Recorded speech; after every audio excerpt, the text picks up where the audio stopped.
नमस्कार दोस्तों, कूड़ा कागज़ यूपीएससी के एक और वीडियो में आप सभी का स्वागत है। अगर आप एमपीएससी मेंस की तैयारी कर रहे हैं, तो आप सही जगह पर आ चुके हैं। यहाँ पर हम बचे हुए टाइम में बहुत ही अच्छे से टॉपिक्स को कंप्लीट कर रहे हैं। इससे पहले मैं नैनो टेक्नोलॉजी पर एक वीडियो बना चुका हूँ, जिसमें कि नैनो टेक्नोलॉजी में हमने 35 क्वेश्चंस कंप्लीट किए थे और उनके साथ में हमने previous year questions plus current affair के कुछ इंपॉर्टेंट क्वेश्चंस यहाँ पर इंक्लूड कर लिए थे और साथ में जितनी भी बेसिक कॉन्सेप्ट थे, उनको कवर करने की कोशिश की थी। आज की इस वीडियो में हम बायोटेक्नोलॉजी जो कि आपके सिलेबस का बहुत ही इंपॉर्टेंट टॉपिक है, इसको कंप्लीट करने वाले हैं। यहाँ पर हम 3 चीज़ें देखेंगे बायोटेक्नोलॉजी पे। यहाँ पर हम सबसे पहले देखेंगे कुछ इंपॉर्टेंट स्टैटिक क्वेश्चंस जो कि आपको पता होने चाहिए। फिर हम यहाँ पर देखेंगे कुछ 4-5 करंट अफेयर के टॉपिक्स जो कि इम्पोर्टेंट है बायोटेक्नोलॉजी में। और साथ में हम यूपीएससी के पीवाईक्यूज यहाँ पर ऐड करेंगे, आखिरी में 10 पीवाईक्यूज ऐड करेंगे। टोटल 40 क्वेश्चन आपको इस वीडियो में देखने को मिलेंगे। साथ में यहाँ पर आपको मैं जो बोल रहा हूँ उस पर बहुत ध्यान से थोड़ा सा फोकस करना है, क्योंकि मैं कुछ इंपॉर्टेंट चीजें जो यहाँ पर नहीं दी हुई हैं लेकिन बायोटेक्नोलॉजी में आपको पता होनी चाहिए, उनको भी मैं कंप्लीट कराने की कोशिश करूंगा। सबसे पहले आपको बायोटेक्नोलॉजी बता देता हूँ क्या होती है। जैसा कि मैंने बताया, मैं एक्स्ट्रा चीजें आपको बताऊंगा, तो क्वेश्चंस तो हम देखेंगे ही, साथ में जरूरी चीजें भी यहाँ पर मैं आपको बताता जाऊंगा। सबसे पहले बायोटेक क्या है? बायोलॉजी के सिद्धांतों का यूज करके टेक्नोलॉजी बना देना या फिर कोई भी ऐसी तकनीक बना देना जिससे जो मानव जीवन है या फिर पर्यावरण है उससे संबंधित चीजों को क्या किया जाए, डेवलप किया जा सके। फॉर एग्जाम्पल, अगर कोई बीमारी ऐसी है जैसे कैंसर जैसी बीमारी, तो उसको अगर खत्म करना है तो उसको खत्म करने के लिए हमें कुछ तकनीकों की जरूरत पड़ेगी।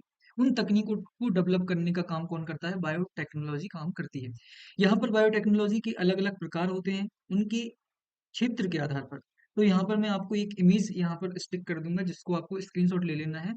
और वो जितनी भी बायोटेक्नोलॉजी है उनके नाम और उनके कार्य क्षेत्र के बारे में आपको पता रखना है। तो एक दो रीडिंग में आपको समझ में आ जाएगा कि किस जैव प्रौद्योगिकी के अंतर्गत क्या क्या आता है। तो यहाँ पर ये क्वेश्चन है हमारा, गोल्ड बायोटेक्नोलॉजी, ठीक है, स्वर्ण जैव प्रौद्योगिकी। तो यहाँ पर इसका सही आंसर सी होगा, बायो इन्फॉर्मेटिक्स। इसमें क्या होता है, इसको थोड़ा अच्छे से समझ लेते हैं। जैसे कि आपने देखा होगा, एक नाम सुना होगा आपने, न्यूरोलिंक प्रोजेक्ट। न्यूरोलिंक प्रोजेक्ट का नाम सुना है आपने? नहीं सुना होगा। जो एलन मस्क, अगर सुना भी होगा तो आपने पता होगा, जो एलन मस्क है, इनकी एक कंपनी है जो बायोटेक पर काम करती है। वो एक काम कर रही है किस पर, कि जो न्यूरॉन्स होते हैं, न्यूरॉन्स को एक चिप पर क्या कर दिया जाए, लगा दिया जाए। या फिर एक मानव शरीर में एक चिप लगा दी जाए जो पूरी की पूरी उसकी मानव की जो भी कार्य प्रणाली है उस पर क्या करे, अ, निगरानी करे या फिर उसकी स्वास्थ्य की निगरानी करे। तो इसी को क्या बोलेंगे? इसको बोलेंगे बायो इन्फॉर्मेटिक्स। मतलब कंप्यूटिंग डिवाइस को क्या कर देना, बायोलॉजी के साथ जोड़ देना। यही है गोल्डन, मतलब आगे चल के ये फ्यूचर में गोल्डन टेक्नोलॉजी के रूप में काम करेगी, इसलिए इसको गोल्ड बायोटेक के अंतर्गत बांटा गया है। अगला क्वेश्चन देखिए, डार्क बायो टेक्नोलॉजी निम्नलिखित में से किस क्षेत्र से जुड़ी है? तो यहाँ पर आपको सारी की सारी क्षेत्र ध्यान से पढ़ लेने हैं, स्क्रीनशॉट ले लीजिए और जितना जल्दी हो सके इनको कंप्लीट कर लीजिए। दो रीडिंग में आपको समझ में आ जाएगा कि क्या क्या कौन कौन सी बायोटेक को क्या क्या कहते हैं। यहाँ पर डार्क नाम से समझ में आ रहा है कि जो जैव आतंकवाद और जैव हथियार, इसका यूज हमेशा किया जाता है, लेकिन इसको नियंत्रित करने के लिए मैं अभी यहाँ पर एक स्क्रीनशॉट लगा दूंगा। तो एक संस्थान है जो काम करता है जो जैव हथियार होते हैं इनको नियंत्रित करने का, तो वो आपको ये पढ़ लेना है। अगला क्वेश्चन देखिए यहाँ पर, जीनोम की सटीक परिभाषा कौन? चलो सबसे पहले हम बायोटेक को थोड़ा और आसानी से समझते हैं। जीनोम, इस वाले क्वेश्चन का आंसर भी देख सकते हो आप, लेकिन मैं यहाँ पर कुछ जरूरी बातें आपको बता रहा हूँ, वो आपको ध्यान रखनी है। सबसे पहले जब भी हम बायोटेक की बात करेंगे तो हम कुछ बेसिक इन्फॉर्मेशन हमको पता होनी चाहिए। सबसे पहले आपको पता होना चाहिए ये हमारी कोशिका है। सभी प्रकार के जीवों में कोशिका होती है, उसमें एक बीच में केंद्रक होता है, ठीक है, कहीं पे भी हो सकता है वैसे। एक केंद्रक होता है और एक होता है माइटोकॉन्ड्रिया, जिसको हम एमटी लिख सकते हैं, ठीक है। इन माइटोकॉन्ड्रिया और केंद्रक दोनों में ही एक पदार्थ पाया जाता है जिसको बोलते हैं डीएनए। क्या बोलते हैं? D ribo nucleic acid. इस डीएनए की एक खास बात ये होती है कि यह हमारे शरीर में अनुवांशिक पदार्थों को लेकर चलता है। मतलब इसके अंदर अनुवांशिक क्या होती है, इन्फॉर्मेशन होती है। ये भी आपको पता होगा। अब ये डीएनए की अगर संरचना मैं आपको बताऊं तो ये डबल हेलिक्स संरचना है। और ये मेरे डायग्राम भी ना कुछ ऐसी, मतलब समझ रहे होगे ना, डबल हेलिक्स संरचना है। इस डबल हेलिक्स संरचना का एक पार्ट अगर मैं काट लूं, इस पार्ट को हम बोलते हैं जीन। क्या बोलते हैं? जीन। तो कोशिका के अंदर केंद्रक और माइटोकॉन्ड्रिया, माइटोकॉन्ड्रिया और केंद्रक के अंदर डीएनए, डीएनए के अंदर जीन। और इस पूरे जितना भी आपके अंदर, आपके शरीर में जितना भी जेनेटिक मटेरियल है, ऐसे इतनी आसान शब्दों में आपको ये चीजें समझ में नहीं आएगी। इससे ज्यादा और क्या ही आसान होगा, है ना। तो जेनेटिक, जितना भी जेनेटिक मटेरियल है आपके शरीर के अंदर, या फिर किसी भी पौधे के अंदर, या फिर किसी भी जैविक ऑर्गेनिज्म के अंदर, उस पूरे को हम बोलते हैं जीनोम। क्या बोलते हैं हम उसको? जीनोम। आपके अंदर जितना भी जेनेटिक मटेरियल है, डीएनए है, क्रोमोसोम है, जीन्स है, हर एक चीज क्या, उस वो किसके अंतर्गत अंतर्गत आएगी? जीनोम के अंतर्गत। अब मैं एक और चीज बताऊंगा इससे अलग। आपके शरीर में 23 जोड़ी गुणसूत्र पाए जाते हैं, ठीक है। तो जो ये डीएनए होते हैं, डीएनए, डीएनए इन गुणसूत्रों पर क्या होते हैं? पट्टे के रूप में चिपके होते हैं। ये एक्स आकार के होते हैं गुणसूत्र, और इन गुणसूत्रों पर ऐसे कुछ पट्टे लगे होते हैं, पट्टे टाइप के, उनको बोलते हैं जीन। और उन्हीं जीनों से मिलकर क्या बनता है? आपका डीएनए बनता है। तो ये कुछ इन्फॉर्मेशन, बेसिक इन्फॉर्मेशन है, ये आप पता होनी चाहिए।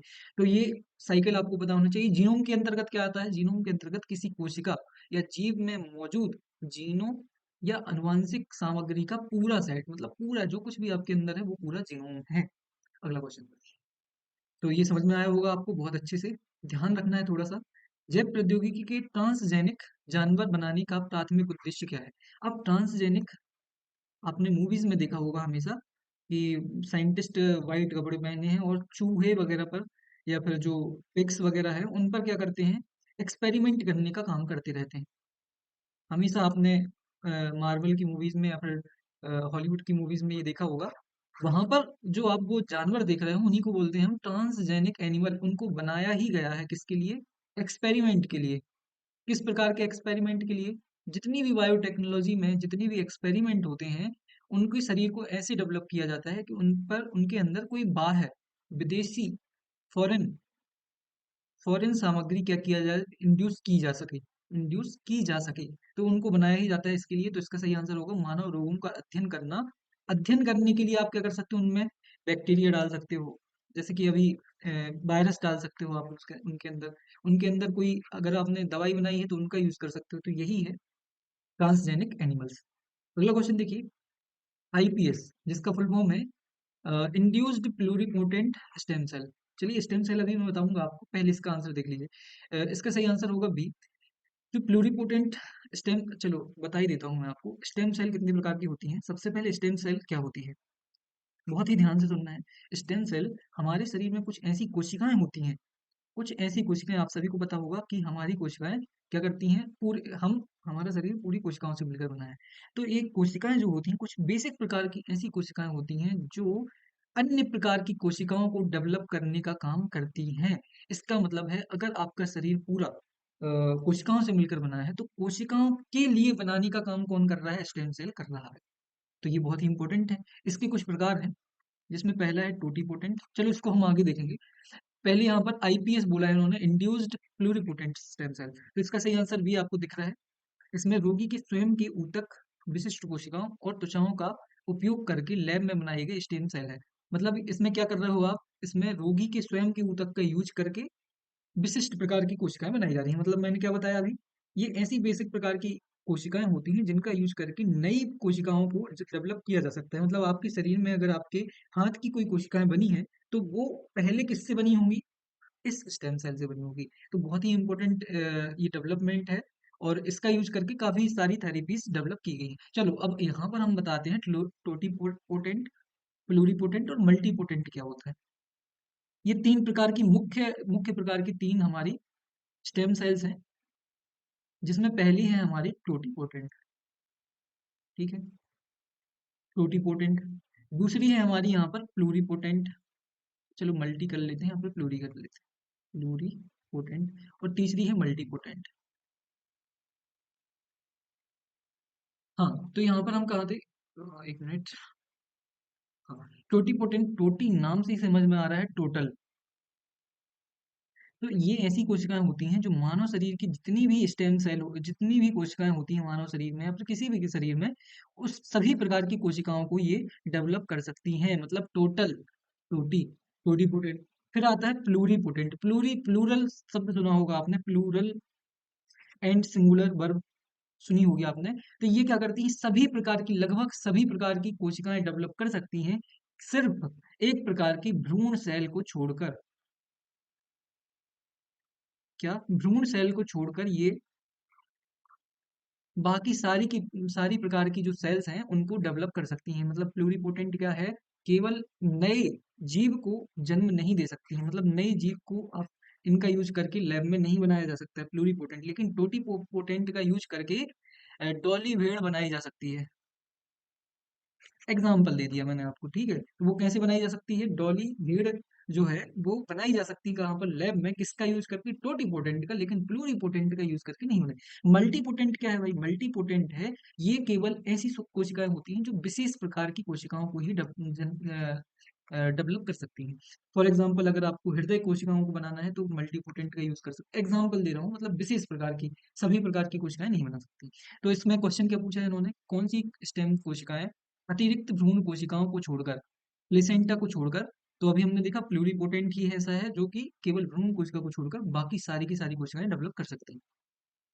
थोड़ा सा टेक्निकल सब्जेक्ट है, इसलिए आपको थोड़े शब्दों को ध्यान से सुनना है, पढ़ना है। अगर आपको कंफ्यूज हो रहा है तो लिखते जाइए, जो मैं बोल रहा हूँ उसको लिखते जाइए ताकि कंफ्यूजन ना हो, लेकिन ज्यादा टाइम नहीं देना है, क्योंकि ज्यादा भी इतना डीप नहीं आएगा, ठीक है। अब यहाँ पर इसको बस नाम से समझा देता हूँ मैं आपको। हमारा जो डीएनए होता है, डीएनए को अगर आपको अध्ययन करना है, वैज्ञानिकों को आपके डीएनए का अध्ययन करना है, तो पूरे डीएनए को पढ़ने की जरूरत नहीं है। हमारे डीएनए में एक पैटर्न होता है, D A B C D. इस प्रकार का क्या होता है? एक पैटर्न। जैसा कि इस पैटर्न में दिख रहा है, वैसे ही हमारे डीएनए में भी एक पैटर्न होता है। तो इस डीएनए के एक पैटर्न का एक पार्ट, उसे बोलते हैं शॉर्ट टेंडेम रिपीट्स। रिपीट्स नाम समझ में आ रहा हो कि रिपीट हो रहा है, कितने टाइम में? शॉर्ट टाइम में। तो हमारे डीएनए का एक ऐसा पार्ट है, डीएनए के गैर कोडेड क्षेत्र, जिनका उपयोग मुख्य रूप से डीएनए प्रोफाइलिंग और फोरेंसिक विश्लेषण के लिए किया जाता है। मतलब वैज्ञानिकों को अगर आपकी फोरेंसिक का विश्लेषण करना है, तो उसके लिए आपको जरूरी नहीं है वैज्ञानिक आपके पूरे डीएनए का यूज करे, वो केवल एक शॉर्ट रिपीट को यूज करेगा और उसकी आपके बारे में सारी इंफॉर्मेशन वो बता देगा जो कि डीएनए से संबंधित होती होगी। बायो रेमेडिएशन क्या है? बायो रेमेडिएशन एक ऐसी टेक्निक है जिसमें प्रदूषण या फिर प्रदूषण के जितने भी प्रकार होते हैं उनको खत्म करने के लिए सूक्ष्म जीवों का उपयोग किया जाता है। बायो रिमेडिएशन, ठीक है। तो ये क्या करता है? पर्यावरण प्रदूषणों और तेल रिसाव को साफ करने के लिए सूक्ष्म जीवों का उपयोग करता है। इतना ही समझनी होगी। क्रिस्पर कैस9 बहुत ही इंपॉर्टेंट क्वेश्चन है, यूपीएससी पीवाईक्यू में क्वेश्चन आ चुका है ये, और बहुत ही इंपॉर्टेंट क्वेश्चन है। यहाँ पर मैं आपको दो चीजें बताऊंगा ये क्वेश्चन पढ़ने से पहले। सबसे पहले दो चीजें आपको पता होनी चाहिए। बायोटेक्नोलॉजी में जब भी बात आती है तो दो प्रकार की चीजें हमको, दो टेक्निक्स पढ़नी पड़ती हैं। एक होता है जीएम और एक होता है जीई।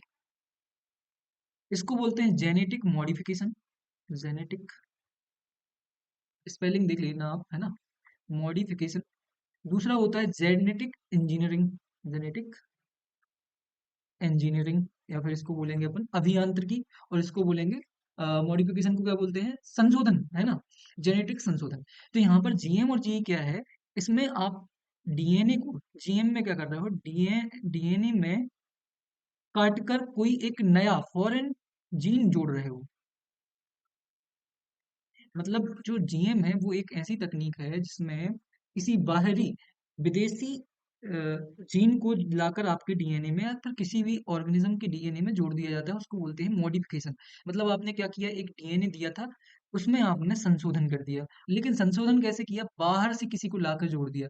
तो ये जो जीएम है, भारत में खाद्य फसलों पर इस पर रोक है, मतलब आप जीएम का यूज नहीं कर सकते हो खाद्य फसलों पर। लेकिन भारत में एक बीटी कपास, आपने नाम सुना होगा, बीटी कपास इसी टेक्नोलॉजी का यूज करके बनाया गया है। बीटी कपास का यूज भारत में वैध है और इसको अभी इस पर रोक नहीं है, लेकिन इसका यूज करके राइस, चावल हो गया, गेहूं हो गया, इस प्रकार की जो फसलें होती हैं उनका जीएम नहीं किया जा सकता है। इन पर रोक लगाई गई है सुप्रीम कोर्ट के द्वारा। और एक समिति का नाम अभी मैं आपको बताऊंगा, जीईएसी समिति, इसके बारे में भी बताऊंगा, लेकिन अभी आपको ये इतना ही समझना है। जेनेटिक इंजीनियरिंग क्या है? इसमें आप क्या करते हो? इसमें आप एक डीएनए को काटते हो और उसी पौधे फॉर एग्जाम्पल एक मैंने पौधा लिया, उस पौधे का जेनेटिक मटेरियल मैंने निकाला। अब उसमें मुझे सुधार करना है, तो मैं क्या करूँगा, उसी डीएनए के किसी पार्ट को काट के उसी में जोड़ दूँगा। थोड़ा-सा ये सुनने में आसान लग रहा है, लेकिन ये कठिन होता है ना? यहाँ पर विदेशी और यहाँ पर उसी मतलब सेम पौधे का ही क्या कर रहे हो आप, काट रहे हो, एडिट कर रहे हो, डिलीट कर रहे हो, जो कुछ भी कर रहे हो, एडिट कर रहे हो। तो इसी को बोलते हैं जीएम, जो जीई बोलते हैं उसको बोलते हैं जेनेटिक इंजीनियरिंग, जीएम बोलते हैं जेनेटिक मॉडिफिकेशन। तो इतना थोड़ा-थोड़ा समझ में आया होगा आपको। भारत में जीएम पर पूर्ण प्रतिबंध नहीं है, लेकिन बीटी कपास को हम उत्पादित कर सकते हैं। खाद्य जो फसल होती है, खाद्य फसल, इनका उत्पादन भारत में जीएम के द्वारा क्या है, प्रतिबंधित है।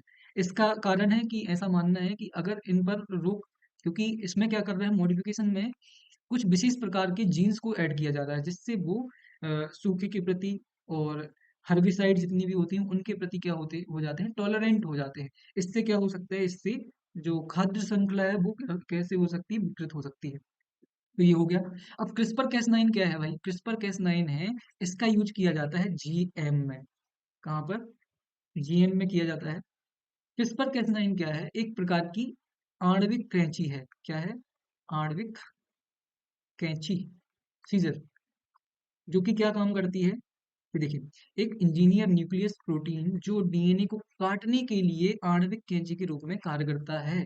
और क्रिस्पर कैस 9 क्या है, कैस 9 तो कैंची हो गई, क्रिस्पर क्या है, क्रिस्पर वह तकनीक है जिसका यूज करके क्या किया जाता है, इस मॉडि जीएम को कंप्लीट किया जाता है। इसका फुल फॉर्म आप देख लेना, क्रिस्पर का क्लस्टर्ड करके कुछ है, तो वो आपको फुल फॉर्म भी पता होना चाहिए। अगला क्वेश्चन देखिए, जेडएफएन क्या है, जेडएफएन पुरानी एक तकनीक है जिसमें जो भी उसी कैंची की तरह काम करती थी, लेकिन ये बहुत ही ज़्यादा जटिल थी।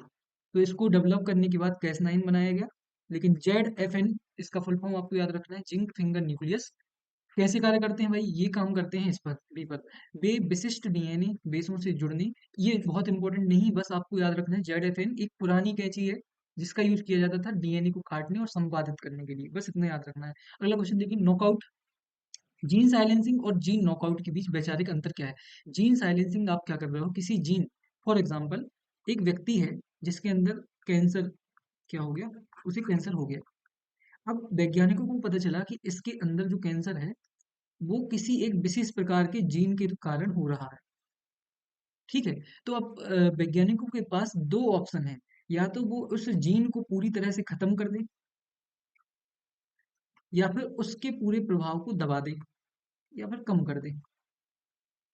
तो बस यही है, नाम से ही समझ में आ रहा है, जीन नॉकआउट, नॉकआउट मीन्स खत्म करना, जीन साइलेंसिंग मतलब उसके प्रभाव को कम कर देना। तो यही है, जीन साइलेंसिंग नाम से समझ में आ रहा है, इसका सही आंसर क्या है, साइलेंसिंग जीन की अभिव्यक्ति को कम करता है, आपने क्या कर दिया, उसके प्रभाव को दबाने की कोशिश की, वो है जीन नॉकआउट, जीन को जीनोम से पूरी तरह से मिटा देता है, खत्म कर देना। पता समझ में आ रहा है इतना, बहुत ही आसान है। मानव वंशावली का पता लगाने के लिए माइटोकॉन्ड्रियल डीएनए विशेष रूप से प्रभावी क्यों होता है। माइटोकॉन्ड्रियल डीएनए मैंने अभी बताया था आपको, हमारी कोशिका में दो प्रकार का डीएनए पाया जाता है, एक पाया जाता है केंद्रक के अंदर और एक पाया जाता है माइटोकॉन्ड्रिया के अंदर। तो जो माइटोकॉन्ड्रिया है, एमटी है, ये डीएनए हर किसी में पाया जाता है, मतलब आप में भी होगा, महिलाओं में भी होता है, मतलब जेंडर न्यूट्रल है। लेकिन इसका जो, ये हो गया मेल, ये हो गया फीमेल, इनका जो स्थानांतरण होता है वो हमेशा दूसरी पीढ़ी पीढ़ी में माताओं के द्वारा होता है। मतलब इसका मतलब है कि अगर किसी के अंदर, किसी माता के अंदर कोई माइटोकॉन्ड्रियल डीएनए के कारण कोई डिसीज है, कोई बीमारी है जो कि इसके कारण है, तो उसमें उसके बच्चे में उसके होने की संभावना बहुत ज्यादा होगी, क्योंकि पिता से क्या हो रहा है, उसका माइटोकॉन्ड्रियल डीएनए नेक्स्ट जनरेशन में ट्रांसफर नहीं हो रहा है, केवल माता से हो रहा है, इसलिए संभावनाएं बहुत ज्यादा है कि अगली पीढ़ी में माइटोकॉन्ड्रियल डिसीज होगी ही होगी। तो यही है क्या, ये क्योंकि यह विशेष रूप से केवल माता में से विरासत में मिलता है, तो पता लगाने के लिए प्रभावी क्यों है, मानव वंशावली का पता लगाने के लिए इसलिए ये प्रभावी होता है। इसका मतलब फॉर एग्जांपल आपने देखा होगा, डीएनए टेस्ट जो होता है, डीएनए टेस्ट में माइटोकॉन्ड्रियल डीएनए का ही यूज किया जाता है। ये किस लिए होता है, ये इसलिए ये पता करने के लिए होता है कि इनके पिता कौन थे या फिर माता कौन थी, या फिर मतलब कुल मिला मिला के वंशावली को पता करने के लिए माइटोकॉन्ड्रियल डीएनए का यूज किया जाता है। अगला क्वेश्चन देखिए, थ्री पेरेंट बेबी। अब जो मैंने अभी आपको बताया, एक माता है जिसको माइटोकॉन्ड्रियल डिसीज है, और पिता है वो स्वस्थ है, माता और पिता से उसकी संतति उत्पन्न होती है, संतति या फिर बच्चा जो है वो उत्पन्न होता है। इसको माता को यहाँ पर माइटोकॉन्ड्रियल डिसीज थी, माइटोकॉन्ड्रियल कोई बीमारी थी। तो बहुत ज़्यादा चांसेस हैं कि अगली जनरेशन में वो माइटोकॉन्ड्रियल डिसीज क्या हो जाए, पहुंच जाए। तो यहाँ पर क्या होता है, यहाँ पर इस माता के माइटोकॉन्ड्रियल डीएनए को एक तीसरी माता, मतलब एक थर्ड, किसी भी ये इस पर वो होता है, क्या बोलते हैं, रेगुलेशन है भारत में तो अभी इतना ज़्यादा डेवलप नहीं है। तो किसी अन्य फीमेल के माइटोकॉन्ड्रियल डीएनए को यहाँ पर रिप्लेस कर दिया जाता है। इसको बोलते हैं एमडीटी, माइटोकॉन्ड्रियल डीएनए ट्रांसफर। अगर मैं सही हूँ तो इसका फुल फॉर्म देख लेना आप, एमडीटी। तो यहाँ पर क्या होता है, थर्ड, यहाँ पर तीन पेरेंट हो गए, मतलब संतति एक ही है लेकिन यहाँ पर तीन पेरेंट हो गए। इसमें एक नई माता आ गई जिसने क्या किया, अपना माइटोकॉन्ड्रियल डीएनए डोनेट कर दिया किसको, एक स्वस्थ जो बीमार या फिर जिसको ये डिसीज थी उस माता को। तो इसको बोलते हैं एमडीटी। और समझ में आ रहा होगा आपको, यहाँ पर बहुत ही आसान शब्दों में हमने समझाया है, मतलब बहुत ही बड़ी और जटिल चीज को समझ लिया। इसी को बोलते हैं थ्री पेरेंट बेबी। यहाँ पर क्या कर रही है माता, अपना माइटोकॉन्ड्रियल डीएनए कोई अन्य माता, किसी मुख्य माता को क्या कर रही है, ट्रांसफर कर रही है। इससे पूरा इन दोनों के बीच में ही जो संतान उत्पन्न हुई उसके अंदर अब ये बीमारी नहीं पहुंचेगी, क्योंकि इसने माइटोकॉन्ड्रियल डीएनए को क्या कर दिया, डोनेट कर दिया या फिर ट्रांसफर कर दिया। तो यही है, इसमें दोषपूर्ण माइटोकॉन्ड्रियल आनुवंशिक रोगों को बच्चों में जाने से रोका जाता है। अगला क्वेश्चन देखिए, समझ में इतनी अच्छे से और कहीं आप नहीं समझ पाएंगे, इसके लिए मतलब 8-8 घंटे की आपको लेक्चर्स दिख जाएंगे कहाँ पर, यूट्यूब पर। तो बहुत अच्छी बात है कि अगर हमारे लिए कम समय में ऐसी चीजें समझ में आ रही हैं। संशोधित मच्छरों को मुख्य रूप से किसके लिए एक मूल्यवान उपकरण मानता है? तो भाई संशोधित यहाँ पर क्या बोलते हैं, जेनेटिक मॉडिफाइड मॉस्किटो। तो ये क्या कर सकते हैं, मलेरिया और डेंगू जैसी जो बैक्टीरिया जनित बीमारी है उनको खत्म करने में, मतलब समझ में आ रहा है आपको, यही यूज होगा। मानव जीनोम परियोजना, भाई बहुत ही इंपॉर्टेंट परियोजना है। इसी की तर्ज पे हम दो चीजें और एक्स्ट्रा चीजें पढ़ लेते हैं। इसकी शुरुआत होती है 1990 में, मानव जीनोम परियोजना की शुरुआत होती है 1990 में। यहाँ पर पूछा है किस वर्ष पूरी हुई, और ये समाप्त होती है 2003 में। इसके अंतर्गत क्या किया गया, बहुत सारे लोगों का, पूरे देश भर, दुनिया भर से जीनोम को इकट्ठा किया गया। मतलब जीनोम हमने अभी पढ़ा था, अ, जितना भी अनुवांशिक पदार्थ है आपके अंदर उसी को जीनोम कहते हैं। तो इसको क्या किया गया, इकट्ठा करके मतलब एक डेटा में कहीं पर रखा गया। वैसे ही इसी तर्ज पर भारत में जीनोम इंडिया प्रोजेक्ट लाया गया। इसके बारे में हम और भी चीजें बताएंगे अभी समझेंगे। जीनोम इंडिया प्रोजेक्ट लाया गया, बहुत ही ध्यान से सुनिए, बहुत ही इंपॉर्टेंट प्रोजेक्ट है।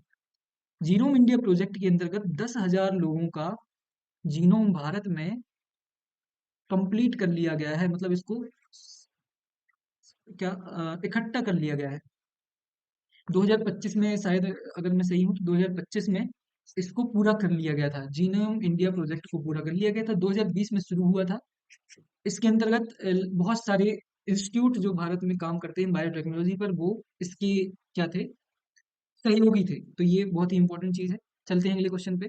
जी, ये देखिए यहाँ से क्वेश्चन भी आ गया, जीनोम इंडिया प्रोजेक्ट में के लिए कौन सा प्रतिष्ठित प्रतिष्ठित भारतीय संस्थान नोडल केंद्र, नोडल एजेंसी कौन सी थी भाई, नोडल एजेंसी बेंगलोर की एक संस्था है जिसका नाम है आईआईएससी, देख लेना full form, Indian institute of science का सेंटर फॉर ब्रेन रिसर्च।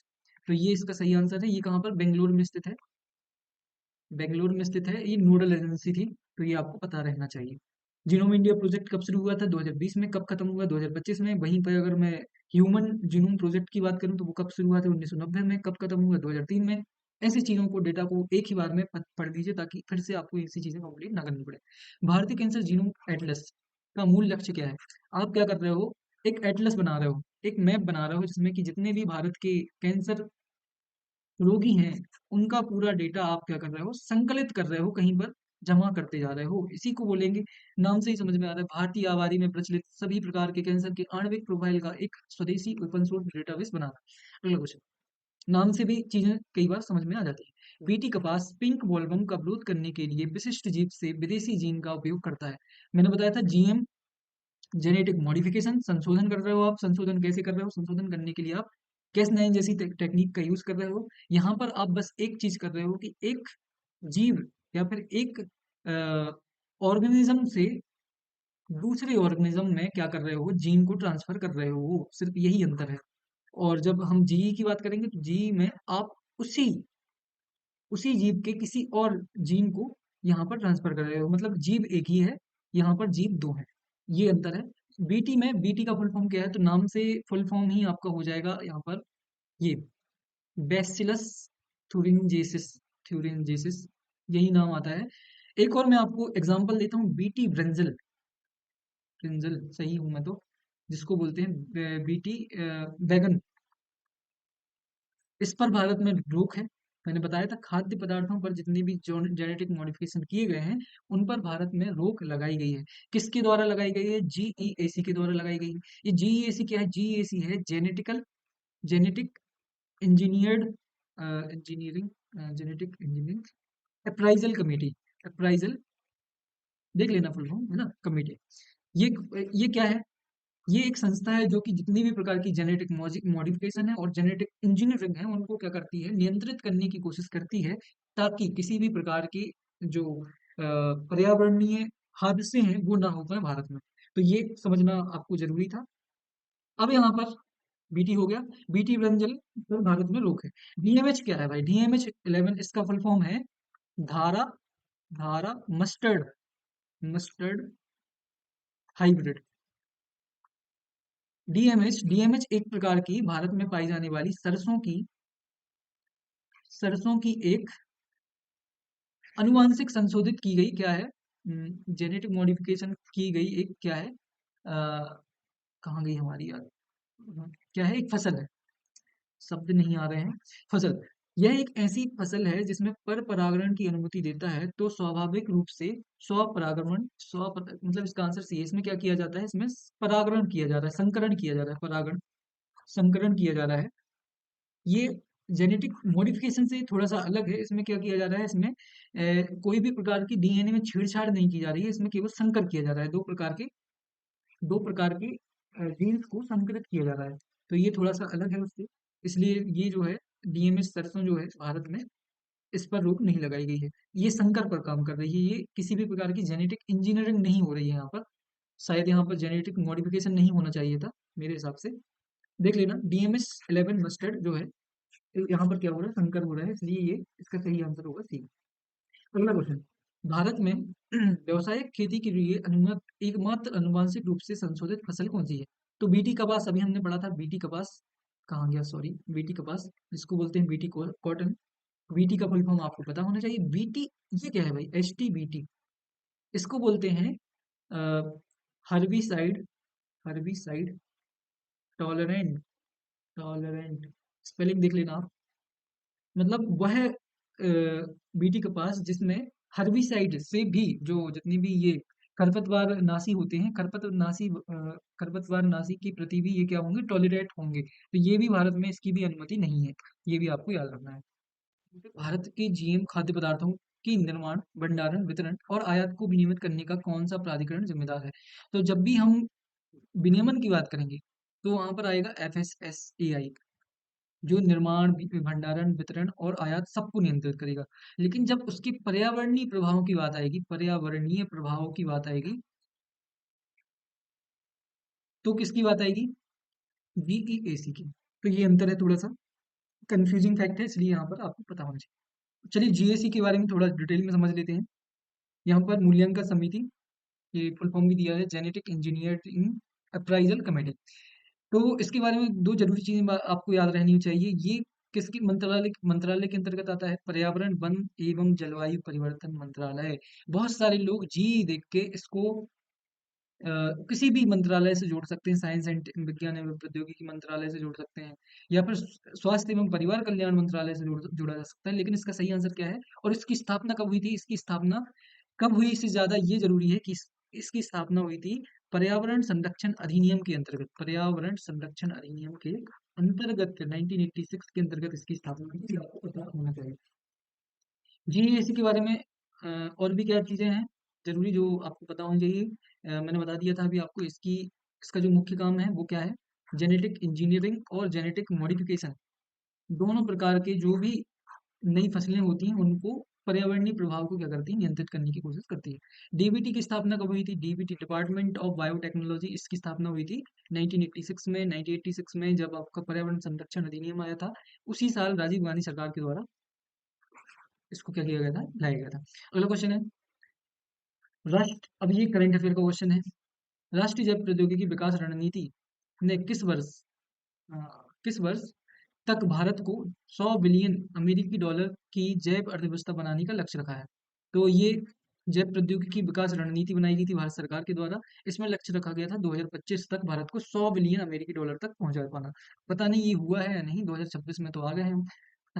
चलते हैं अगले क्वेश्चन पे। बायो ई3, बायो जहां पर भी लग जाता है, थोड़ा ध्यान से आपको समझना है कि बायो के समय पर जब भी बात आएगी तो पर्यावरण जैसी चीजों को आपको ऐड यहाँ पर जरूर करना है। तो इसका सही आंसर क्या होगा? इकोनॉमी, पर्यावरण और रोजगार।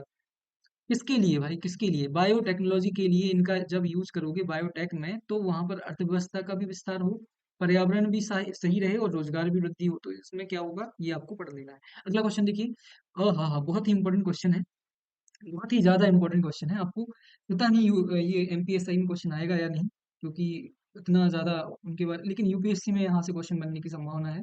बायो फार्मा शक्ति क्या है भाई? बायो फार्मा शक्ति बजट 2026-27 में, बजट 2026-27 में इसको लाया गया है।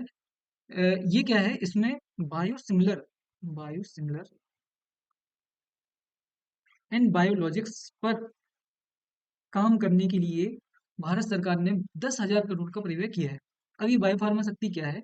इससे पहले भारत में जितनी भी दवाइयां होती हैं, भारत सरकार हमेशा से जेनेरिक दवाइयों पर काम करती है। मतलब जेनेरिक दवाइयां वो दवाइयां होती हैं जो बड़ी बड़ी दवाइयां जो बहुत ही महंगी हैं, और उनका पेटेंट खत्म हो जाता है। तो पेटेंट खत्म होने के बाद उन दवाइयों पर रिसर्च या फिर उन दवाइयों के नाम से नई दवाइयां बनाई जा सकती हैं। ये ऐसा मतलब लॉ है बायोलॉजी के या फिर बायोटेक्नोलॉजी के क्षेत्र में। ऐसा माना जाता है कि जब पेटेंट खत्म हो जाता है, तो उसका, उस पेटेंट खत्म होने के बाद उस दवाई की जो कॉपी होती है उसको जेनेरिक दवाई बोलते हैं। अब यहाँ पर जेनेरिक दवाई और बायो सिमिलर में ये अंतर है कि बायो सिमिलर पूरी कॉपी नहीं होती है, उसमें कुछ नई चीजें भी ऐड की जाती हैं। तो यही, इसी पर भारत सरकार ने क्या किया है, थोड़ा सा यहाँ पर थोड़ा ही सा है, 10,000 करोड़ का परिव्यय करने की बात की है। इसी को बोलते हैं बायोफार्मा शक्ति, जिसमें बायोलॉजिक्स और बायोसिमिलर के उत्पादन के लिए भारत में पारिस्थितिक तंत्र को मजबूत करने की बात की गई है। यूपीएससी के लिए बहुत इंपॉर्टेंट है, एमपीएसआई मेंस के लिए मुझे पता नहीं कि एग्जामिनर कितना होशियार है, उस पर डिपेंड करता है। अगला क्वेश्चन देखिए, स्टैक्ड इवेंट्स, तो नाम से समझ में आ रहा होगा स्टैक्ड इवेंट में स्टैक्ड गुण कौन से हैं? तो एक ही फसल की दो या दो से अधिक ट्रांसजीन को जोड़ना है, स्टैक करना है, तो वही है। अगला क्वेश्चन ज्यादा जरूरी नहीं है, इसलिए अब हम केवल काम की चीजों पर काम करेंगे। एक्सियोम मिशन में भारत भारत ने मानव मांसपेशी स्टेम सेल का प्रयोग किया है, कहाँ पर? अंतरिक्ष में। भाई ये कहाँ पर है? ISS, international space station. हाँ, ये हमारा, हाँ ठीक है। तो आईएसएस पर अभी हमारा एक्सियोम 4 गया था, जिसमें कि एक हमारा नहीं, लेकिन वहां पर हमारे भारत की एक बहुत ही इंपॉर्टेंट व्यक्ति हैं जिनका नाम है शुभांशु शुक्ल। इनके बारे में बहुत सारे पीवाईक्यूज, अगर आप एनटीपीसी वगैरह पढ़े के क्वेश्चन प्रिपेयर करते हैं, तो वहां पर बहुत सारे क्वेश्चन यहाँ से पूछे गए 2025-26 में। तो यहाँ से भी क्वेश्चन आ सकता है। शुभांशु शुक्ला ये एक्सियोम मिशन में जाने वाले पहले भारतीय बन गए हैं, और इन्होंने इनके द्वारा वहां पर पहला मांसपेशी स्टेम सेल प्रयोग किया गया। अगला क्वेश्चन देखिए, क्रिस्पर केस9 हालिया रुझानों में जीन एडिटिंग 2.0 माने जाने वाले बेस एडिटिंग पारस्परिक क्रिस्पर केस9 की मौलिक रूप में कैसे भिन्न है? तो इसमें थोड़ा सा अंतर देखने को मिला है। इसमें क्या किया गया है, यह डीएनए में डबल स्ट्रैंड ब्रेक किए बिना एक न्यूक्लियोटाइड सुधार कर सकता है। मतलब जरूरी नहीं है कि आप उसको काटें, डीएनए को काटने की जरूरत नहीं है अब जीन एडिटिंग 2.0 के अंतर्गत। अगला क्वेश्चन देखिए, डीबीटी, बहुत अच्छे से चीजें समझ में आ रही होंगी आपको, क्योंकि मैं बेसिक भी आपको कंप्लीट कराते जा रहा हूँ, तो कोई भी चीज आपकी मिस नहीं होगी। क्वेश्चन देखिए, डीबीटी ने हाल ही में भारत का पहला राष्ट्रीय बायो फाउंड्री नेटवर्क लॉन्च किया, national bio foundry network launch किया। इसका उद्देश्य क्या था? ये करंट अफेयर के क्वेश्चंस हैं, तो इनको ध्यान से आपको देखना है। इसका उद्देश्य था स्वचालित जैविक इंजीनियरिंग के माध्यम से स्वदेशी बायो मैन्युफैक्चरिंग क्षमताओं को मजबूत करना। तो थोड़ा सा अगर आप नाम से भी यहाँ पर बायो फाउंड्री नाम, यहाँ पर बायो मैन्युफैक्चरिंग, तो ऐसे भी एलिमिनेट कर सकते हैं। जरूरी नहीं कि आपको हर एक क्वेश्चन पढ़ा हुआ हो, या फिर जरूरी नहीं कि आपने तभी किसी क्वेश्चन को चुना है जब आपने उसके बारे में पढ़ा हो। थोड़ा सा लॉजिक का भी यूज करना है, थोड़ा सा रिस्क लेना है।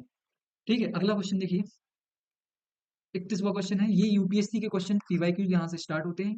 तो यहाँ से 10 पीवाईक्यूज आपको देखने को मिलेंगे। पहला क्वेश्चन है, somatic cell nuclear transfer technology का अनुप्रयोग। 2017 में क्वेश्चन पूछा गया था। इसका उपयोग किया जाता है जो रिप्रोडक्टिव क्लोनिंग के लिए, जननीय क्लोनिंग क्लोनिंग के लिए। अब ये सोमेटिक सेल क्या होती है? हमारे शरीर की भ्रूण सेल को छोड़कर, प्लेसेंटा सेल को छोड़कर, या फिर एम्ब्रियोटिक सेल्स को छोड़कर जितनी भी हमारे शरीर के अंदर सेल्स पाई जाती हैं उनको बोलते हैं सोमेटिक या फिर कायिक कोशिका। इसका मतलब है कि जब भी इस पूरे की बात होगी तो आप क्या कर रहे हो, आप एक केवल कॉपी बना रहे हो। किसकी? इस शरीर की कॉपी बना रहे हो। उसकी विशेषताएं यहाँ पर नहीं आएंगी। उसकी विशेषताओं के लिए आपको भ्रूण कोशिकाओं को भी ट्रांसफर करना पड़ेगा। लेकिन यहाँ पर क्या कर रहे हो, आप केवल कायिक कोशिका का केंद्रक अंतरण कर रहे हो। इसका मतलब केवल एक क्लोन बनेगा यहाँ पर। तो ये बहुत इंपॉर्टेंट चीज है, तो ये आपको पता होना चाहिए। अगला क्वेश्चन समझ में आ रहा है ना कि नहीं? तो सोमेटिक सेल न्यूक्लियर ट्रांसफर क्या है? यही है। अगला क्वेश्चन देखिए, पुनरावृत्ति डीएनए तकनीक, रिकॉम्बिनेंट डीएनए तकनीक, ये न्यूज में क्यों था? 2021 में क्वेश्चन पूछा गया था। कोविड-19 के कारण काफी सारी वैक्सीन बन रही थी उस टाइम पे, या फिर उस पर बात चल रही थी, इसलिए ये न्यूज में था। इसलिए ये क्वेश्चन यूपीएससी ने पूछा था। जातियों के बीच इसमें पूछा गया है, किस चीज की अनुमति देता है? तकनीक जीनों के किसके बीच स्थानांतरण की तकनीक देता है? मतलब जो रिकॉम्बिनेंट डीएनए की तकनीक है, इसके अंतर्गत क्या क्या चीज की जा सकती है? तो ये भी किया जा सकता है, ये भी और ये भी। तो ये आपको समझ में आ रहा होगा। अगला क्वेश्चन देखिए, कैस 9, ये मैं ऑलरेडी करा चुका हूँ, यूपीएससी पीवाई की ऑलरेडी मैंने बता दिया था। ये क्या है? अनुवांशिक कैंची है। तो इसका सही आंसर क्या होगा? ए। अगला क्वेश्चन देखिए, प्रो न्यूक्लियर ट्रांसफर क्या है? प्रो न्यूक्लियर ट्रांसफर क्या है? इसके बारे में 2020 में क्वेश्चन पूछा गया था। यहाँ पर इसका सही आंसर है, संतानों में माइटोकॉन्ड्रियल रोगी की रोकथाम करना। वही है। इसका अगर मैं दूसरा नाम बोलूं तो इसका नाम है MDT। ये आपको बता चुका हूँ। Mitochondrial DNA, mitochondrial DNA DNA transfer. इसी को अगर मैं बोल दूं प्रो न्यूक्लियर, प्रो न्यूक्लियर क्यों? माइट्रोकॉन्ड्रिया हमारी कोशिका में पाया जाने वाला दूसरा ऐसा पदार्थ अंग है केंद्रक के बाद, जिसमें डीएनए पाया जाता है। और इसमें बोला है प्रो न्यूक्लियर ट्रांसफर, मतलब न्यूक्लियर के अलावा जितना भी जेनेटिक मटेरियल है उसको ट्रांसफर करना। तो इसको अगर मैं दूसरा नाम बोलूं तो एमडीटी का दूसरा नाम क्या है? Pro nuclear transfer. और इसके अंतर्गत क्या काम किया जाता है?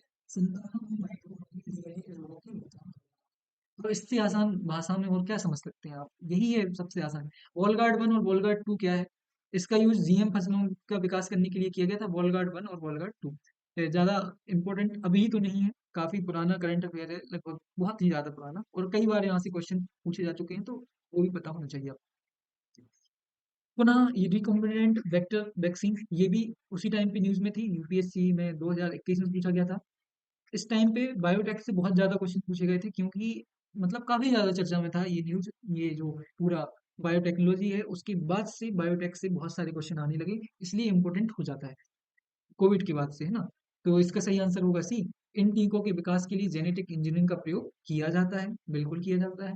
अब इसमें काम ही क्या कर रहे हो आप? वेक्टरों को, टीकों को, मतलब एक वेक्टर ले रहे हो। वेक्टर क्या होता है? एक वेक्टर को हिंदी में बोलते हैं माध्यम।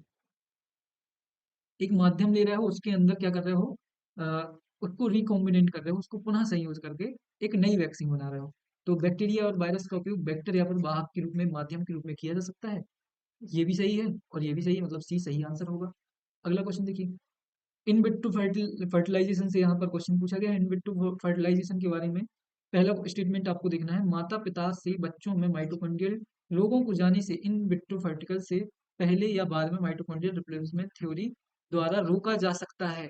ये देखिए कितना इंपॉर्टेंट है। अगर एम माइटोकॉन्ड्रियल रिप्लेसमेंट भी तीसरा नाम हमको समझ में आ गया, एमडीटी माइटोकॉन्ड्रियल रिप्लेसमेंट, और अभी हमने पढ़ा था प्रो न्यूक्लियर ट्रांसफर। तीन नाम केवल एक ही चीज के, वो भी किसके लिए? रोकने के लिए, माइटोकॉन्ड्रियल डिसीज को रोकने के लिए। तो पहला सही है, क्योंकि आईवीएफ से पहले या बाद में ये किया जा सकता है। दूसरा, एक बच्चा माइटोकॉन्ड्रियल रोगों को पूरी तरह से माँ से विरासत में प्राप्त करता है, ना कि पिता से। अब आप एग्जाम में आपके द्वारा ऐसा किसी शरारत की जा सकती है, वो आपसे पूछ सकता है कि बताइए जो माइटोकॉन्ड्रियल डिसीज हैं या फिर जो माइटोकॉन्ड्रियल डीएनए के कारण होने वाले रोग हैं वो बच्चे में पिता के द्वारा ट्रांसफर होते हैं। ये स्टेटमेंट गलत हो जाएगा। तो ऐसी चीजों को आपको ध्यान रखना है। अगला क्वेश्चन देखिए। इसी के साथ बहुत लंबा वीडियो हो रहा है। अच्छा, एक क्वेश्चन शायद मिसिंग है यहाँ पर, तो मैं आपको एक क्वेश्चन होमवर्क में दूंगा। बी सेल और टी सेल क्या होती हैं? बी सेल और टी सेल ऐसी कोशिकाएं होती हैं जिनका यूज होता है रोग जनकों के कारण होने वाली बीमारियों से रोगों की रक्षा करने के लिए। चलिए, आपका एक होमवर्क है। होमवर्क है आपका, आपको कार टी सेल थेरेपी के बारे में पढ़ना है। बहुत ही इंपॉर्टेंट थेरेपी है और भारत के द्वारा इस पर मतलब अ, एक इतना बड़ा ब्रेक थ्रू मिला है भारत भारत को इसके क्षेत्र में कि इसके लिए मैं इसका नाम, ब्रांड का नाम नेक्स नेक्स नेक्स्ट 19 करके देख लेना आप। इसका करंट अफेयर का ही है, 2024-25 में काफी न्यूज में था ये। तो कार्टी सेल थेरेपी क्या है? कार्टी सेल थेरेपी मैं ही आपको बता देता हूँ। जब किसी मानव में, किसी व्यक्ति में, एक हमारा व्यक्ति है जिसका नाम है XYZ। नहीं यार, ये तो अच्छा लग रहा है ना। ठीक है, कोई भी एक व्यक्ति है जिसके अंदर, जिसको क्या हो गया, एक प्रकार का कैंसर हो गया है। कैंसर से रोकथाम के लिए हमारे अंदर दो प्रकार की सेल्स पाई जाती हैं, टी और, अभी हमने पढ़ा बी और टी, पढ़ा बी सेल और टी सेल। ये जो टी सेल होती हैं ये क्या करती हैं, ये बी और टी दोनों ही क्या करती हैं, हमारे शरीर में कुछ अनावश्यक कोशिकाओं की या फिर जो बाहरी किसी भी बीमारी से संबंधित कोशिकाओं की उत्पन्न या फिर उत्पत्ति को रोकने का काम करती हैं। लेकिन जब कैंसर होता है तो ये जो होती हैं टी सेल और बी सेल, इनकी बहुत ज्यादा मृत्यु हो जाती है। मतलब हमारे शरीर में बचती नहीं है, जिसकी वजह से कैंसर जैसी जो सेल्स हैं वो भारत नहीं, हमारे शरीर में उत्पन्न होने लगती हैं। तो इन कैंसर सेल्स को कम करने के लिए क्या किया जाता है, इस रोगी के शरीर से टी सेल्स को निकाला जाता है, टी कोशिकाओं को निकाला जाता है, क्योंकि भाई यही है जो कैंसर को रोक सकती है। टी सेल को निकाला जाता है और लैब में इसमें एक एंटीजन जोड़ा जाता है जिसका नाम है कार। क्या जोड़ा जाता है इसमें? कार जोड़ दी जाती है, जिसका फुल फॉर्म आपको देख लेना है, सिमर्जिक सिनेजिक एंटीजन रिसेप्टर, ऐसा करके इसका नाम है, सिमर्जिक कुछ ऐसा। इसमें क्या जोड़ दिया जाता है, एक, चलो और अच्छे समझते हैं यहाँ पर, इसमें एक रिसेप्टर जोड़ दिया जाता है, कार जोड़ दिया जाता है। इस कार को जोड़ने के बाद लैब में क्या होता है, टी सेल की बहुत ज्यादा वृद्धि हो जाती है, बहुत ही ज्यादा। मतलब ये क्या करता है, टी सेल की उत्पत्ति को बढ़ा देता है, तेज कर देता है। और जब इसकी बहुत ज्यादा टी सेल बढ़ जाती हैं, इसको इंड्यूस कर दिया जाता है, इंजेक्ट कर दिया जाता है, किसके शरीर में? रोगी के शरीर में। इस पूरी तकनीक से कैंसर जैसी रोगों से निजात पा रहा है, मतलब निजात पाया जा सकता है। तो इस पर बहुत ज्यादा काम किया जा रहा है। भारत की एक संस्था है जिसका नाम है टाटा मेमोरियल हॉस्पिटल, अगर मैं सही हूँ तो देख लेना एक बार इसके बारे में, इसके बारे में पढ़ना है आपको। इस ब्रांड का नाम भी देखना है, इसका नाम क्या है, नेक्स कार 19 ऐसा करके कुछ नाम है इसका। कमेंट करके बताइए इसका सही नाम क्या है। मैं भूल रहा हूँ इस टाइम पे, बहुत सारी चीजें दिमाग में याद नहीं हो पाती, तो वो आपको बताना है। तो ये आपका एक एक्स्ट्रा होमवर्क है, इसके बारे में पढ़ना है। अगला क्वेश्चन, भारत में किसी के संदर्भ में समाचारों में अक्सर देखे जाने वाले जीनोम अनुक्रमण तकनीक का निकट भविष्य में उपयोग किया जा सकता है? तो किया जा सकता है, हर एक चीज में किया जा सकता है मेरे हिसाब से। तो डी देख लेना आप। इसी के साथ अनुगच्छित प्रवाह के, समय के प्रवाह के साथ आप कर्म करते चल रहे हैं, और आशा करता हूँ आपका रिजल्ट बहुत बढ़िया हो। और पूरा कागज यूपीएससी आपके इस रिजल्ट को और बेहतर करने के लिए बहुत सारे प्रयास कर रहा है। 26 अप्रैल को हम आप सभी के लिए एक बहुत ही इम्पोर्टेंट फ्री मेग मुकट सॉरी फ्री मेगा मुक टेस्ट लेकर आ रहा है, जो कि एकदम फ्री होने वाला है 26 अप्रैल को आपके एग्जाम के पहले। हम एक बहुत ही इम्पोर्टेंट प्रयास कर रहे हैं। तो अगर आप इस चैनल पर पहली बार आए हैं तो सबसे पहले सब्सक्राइब कर लीजिए, टेलीग्राम चैनल ज्वाइन कर लीजिए, कोरा कागज यूपीएससी। तो वो आपको मिल जाएगा, टेलीग्राम पर सर्च करेंगे या फिर लिंक भी डिस्क्रिप्शन में है, वहां से जाके आपको क्या करना है, कोरा कागज यूपीएससी को ज्वाइन करना है। पेड मेंबरशिप के लिए अब आप लेट हो चुके हैं, मैं बोलूंगा भी नहीं कि अब आप हमारी पेड मेंबरशिप ज्वाइन करिए, लेकिन जुड़े रहिए कोरा कागज यूपीएससी पर, क्योंकि आपको बहुत सारी चीजें फ्री में भी मिलने वाली हैं। तो ऐसे ही जुड़े रहिए कोरा कागज यूपीएससी पर। मिलते हैं अगली वीडियो में, पढ़ते रहिए, ध्यान रखना। अनुगच्छतु प्रवाहम की जो कॉन्सेप्ट है, इसके साथ अपनी मेहनत में बिल्कुल भी कमी नहीं करनी है। जुड़े रहिए, मिलते हैं अगले वीडियो में, पढ़ते रहिए, ध्यान रखना। जय हिंद, जय भारत, वंदे मातरम।